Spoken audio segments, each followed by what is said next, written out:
오늘 저는 여러분과 눈물에 대한 말씀을 나누려고 합니다. 오늘 본문은 다윗의 시입니다. 거기 성경 가지고 계시는 분들은 표제를 보시면 다윗이 가드에서 블레셋인에게 잡힌 때에 쓴 시임을 알 수 있습니다. 사무엘상 21장에 보시면 여기에 대한 자세한 상황이 나오고 있습니다.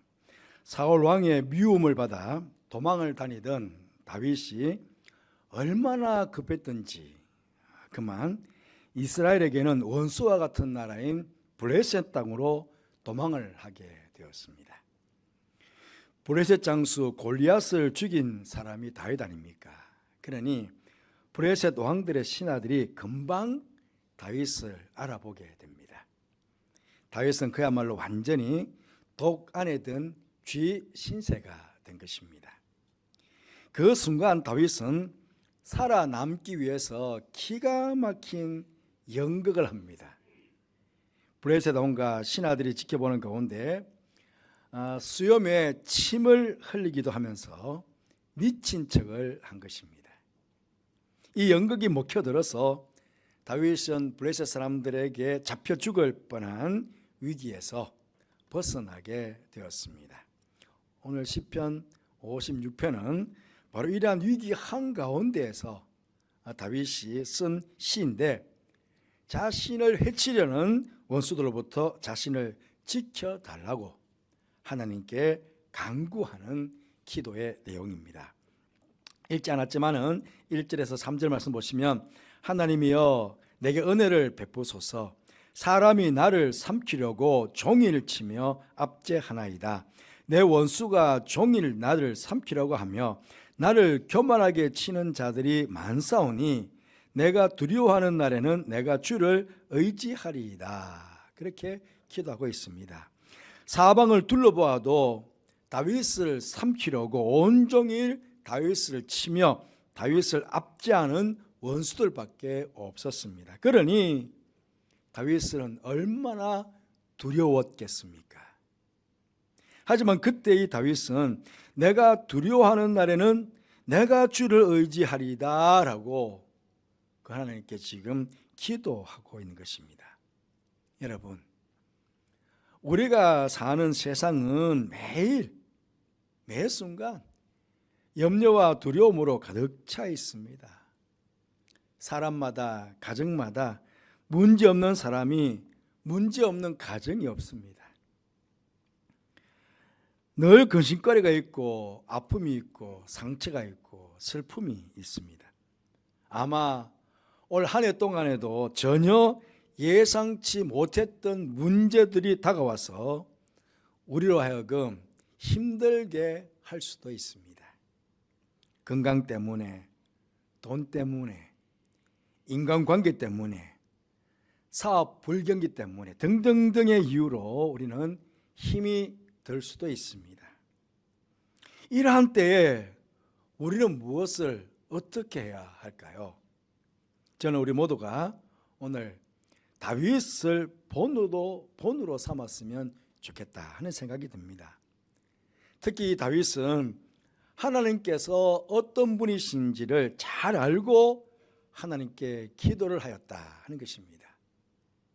우리도 마찬가지입니다. 우리가 믿고 기도하는 하나님께서 어떤 분이신지를 잘 알아야 합니다. 그때 다윗처럼 우리도 하나님께 바른 기도를 드릴 수가 있는 것입니다. 오늘 8절 말씀 다시 한번 보시면 다윗이 이렇게 기도합니다. 나의 유리함, 나의 도피, 나의 방황 그런 뜻이겠지요. 나의 유리함을 주께서 계수하셨사오니 나의 눈물을 주의 병에 담으소서. 이것이 주의 책에 기록되지 아니하였나이까. 그렇게 기도하고 있습니다. 먼저 다윗은 하나님께서 계수하시는 하나님이심을 믿고 기도하고 있습니다. 여기 계수하다 하는 말은요, 수를 세다, 자세히 살피다 그런 의미가 있습니다. 하나님께서는 우리의 모든 처지를, 특별히 상처와 아픔과 슬픔을 하나하나 세시면서 자세히 살피시면서 보고 계신다 하는 것입니다. 우리의 머리털까지 다 세심받으시는 하나님이시니까 우리의 모든 것을 다 알고 계신다 하는 그런 의미가 되겠습니다. 특히 내가 당면한 인생의 문제를 알고 계신다는 것은 그 모든 문제를, 내가 당면한 모든 문제를 다 알고 있다는 것은요, 바꿔 말하면 그 모든 문제를 다 해결해 주실 수 있는 분도 하나님이시다 하는 의미가 아니겠습니까? 나의 문제를 해결해 주시기 위해서 나의 문제를 아주 세밀하게 살펴보시는 분이 바로 내가 믿는 하나님이시기에 우리는 그 하나님 앞에 내 인생의 모든 문제를 내어놓고 마음을 토하며 하나님께 기도할 수가 있는 것입니다. 바라옵기는 올 한 해 동안에 무슨 일을 만나든지요, 어떤 일을 당하든지, 어떠한 상황에 놓여 있든지 그 문제를 계수하시고 그 문제를 해결해 주실 수 있는 하나님 앞에서 다윗처럼 하나님은 믿고 하나님은 의지하고 그 하나님께 기도할 수 있는 여러분들 되시기를 간절히 바라겠습니다. 또한 다윗은 이렇게 기도합니다.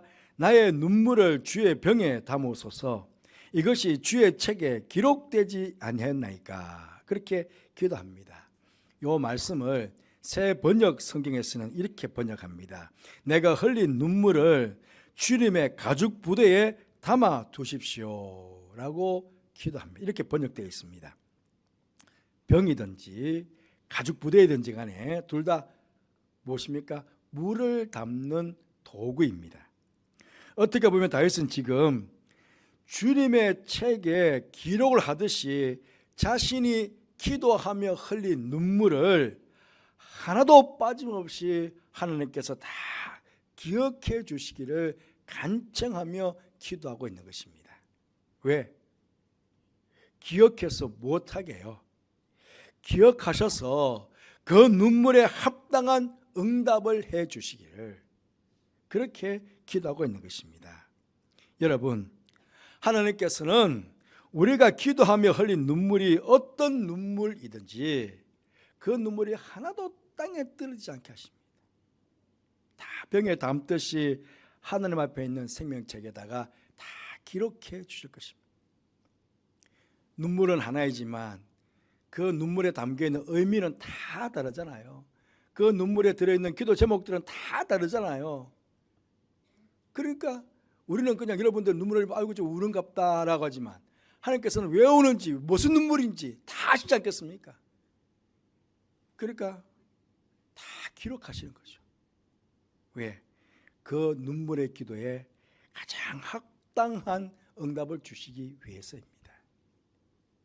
우리 몸에 나오는 액체가 세 가지 아닙니까?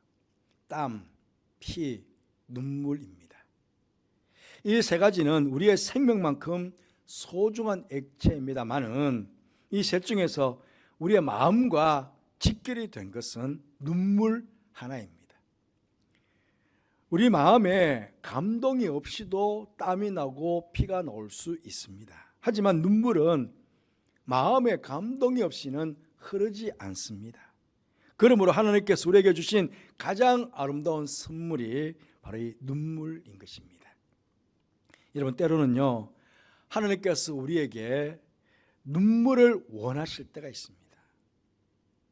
눈물의 기도를 원하실 때가 있다고요. 이 눈물, 우리가 TV 드라마 보면서 흘리는 눈물이 아닙니다. 그렇지 않겠습니까? 우리가 아는 대로 다윗은 회개의 눈물을 흘린 사람입니다. 시편 6편 6절 말씀 보시면 내가 탄식함으로 피곤하여 밤마다 눈물로 내 침상을 띄우며 내 요를 적시나이다. 그렇게 기도하고 있습니다.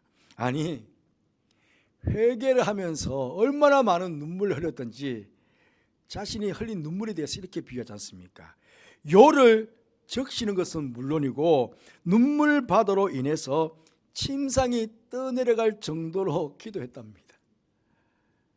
얼마나 다윗이 눈물을 많이 흘리며 기도했으면 이런 표현을 썼을까요? 그렇다면 여러분, 우리는 우리는 우리 스스로 지은 죄 때문에 눈물을 흘리며 기도한 때가 얼마나 될까요? 그렇게 죄를 회개하며 흘린 눈물의 양은 얼마나 될까요? 과거에 지었던 죄악들을 생각만 해도 왈칵왈칵 눈물이 쏟아진 적이 있으십니까? 예수님을 새벽 닭 울기 전에 3번씩이나 부인했던 베드로는요, 그 후에 닭 울음소리만 들어도 자신이 예수님께 지은 죄를 생각하며 통곡을 했다고 합니다. 여러분, 눈에서 회개의 눈물을 흘리는 사람은 망하지 않습니다. 우리의 죄가 하나님과 우리 사이에 담을 쌓게 만들고, 담을 쌓았으니까, 막혀 있으니까 기도 응답을 받지 못하게 합니다. 그런데 회개는 하나님 앞에서 죄 용서만 받을 뿐만 아니라 죄의 담, 하나님과 우리 사이에 있는 그 죄의 담이 허물어지게 됩니다. 그러니까 하나님께서 당연히 우리에게 기도 응답의 복을 주시지 않겠습니까? 바로 회개의 눈물이 마르지 않는 성도들이 되시기를 바랍니다. 성경에는요, 다윗뿐만 아닙니다. 하나님께 눈물로 기도하는 사람들이 많이 나옵니다. 몇 사람 예를 들어보면요, 사무엘상 1장에 사무엘의 어머니 한나, 우리 잘 알지 않습니까? 아이를 낳지 못해서 하나님께 나아가 흐느껴 울면서 오랫동안 하나님께 기도를 드렸습니다. 하염없이 흘러내리는 눈물의 기도 때문에 한나는 위대한 선지자 사무엘을 하나님께 아들로 선물로 받지 않았습니까? 열왕기상 20장에 보시면 히스기야 왕이 죽을 병에 걸렸습니다. 그는 면벽을 했다고 하는데 아마 성전벽이었을 것입니다. 성전 벽에 면벽을 하고 얼굴을 그냥 벽에다 대고 통곡하며 자신을 기억해달라고 하나님께 기도를 드렸습니다. 그의 눈물의 기도는 하나님으로부터 15년 생명을 연장받는 복을 얻게 되었습니다. 우리 중에도 질병으로 인해 눈물로 기도하는 성도님들이 계십니다. 하나님께서는 여러분이 흘린 눈물을 주님 앞에 있는 병에 담으시고 다 계수하고 계실 것입니다. 그러니 포기하지 마시고 꼭 소망을 가지시고 계속해서 기도하시는 여러분들 되시기를 바랍니다. 히스기야에게 치유의 은혜를 베푸셨던 하나님께서 여러분들에게도 그와 같은 치유의 은혜로 함께 하실 것입니다. 누가복음 23장에 보시면 예수님께서 십자가를 지시고 갈보리 언덕을 오르실 때에 예수님을 따르며 슬피 울던 여인들이 있었습니다. 그때 예수님께서 그 여인들을 바라보시며 누가복음 23장 28절 말씀에 예루살렘의 딸들아 나를 위하여 울지 말고 너희와 너희 자녀를 위해서 울라, 그렇게 말씀하셨습니다. 여러분, 자식들을 위해서, 여러분의 자녀분들을 위해서 흘린 눈물의 양은 얼마나 되십니까? 회개의 기도와 마찬가지로 자식을 위해서 눈물로 기도하는 부모가 있는 자식은 망하지 않습니다. 자녀들을 위한 사랑의 눈물을 하나님 앞에 있는 병에 많이 담으시는 부모님들 되시기를 바랍니다. 그 눈물의 기도가 응답될 때 여러분의 자녀분들은 하나님 앞에서 가장 존귀한 자들로 그렇게 서게 될 것입니다. 사랑하는 성도 여러분, 눈물은 참 아름답습니다. 물론 악한 사람들이 사람들을 속이기 위해 흘리는 악어의 눈물과 같은 거짓된 눈물도 있지만 진실한 마음에서 나오는 눈물은 거짓이 없습니다. 참됩니다. 우리의 눈에서 눈물이 마르면 우리의 영적인 삶도 메마르게 됩니다. 그러하게 언제나 하나님 앞에서 진실된 눈물의 기도를 드릴 수 있는 성도들이 되시기를 간절히 바라겠습니다. 하나님께서는 오늘도 우리가 당면한 문제를 끌어안고 기도하며 흘리는 눈물을 하나도 땅에 떨어지지 않게 하시고 하늘 앞에 있는 병에다가 가죽 부대에다가 담으셔서 하나하나 계수하고 계실 것입니다. 그리고 우리에게 가장 합당한 때에 그 눈물의 기도에 응답으로 함께해 주실 것입니다. 그 하나님을 믿고 이 시간 기도하는 귀한 시간 되시기를 바랍니다.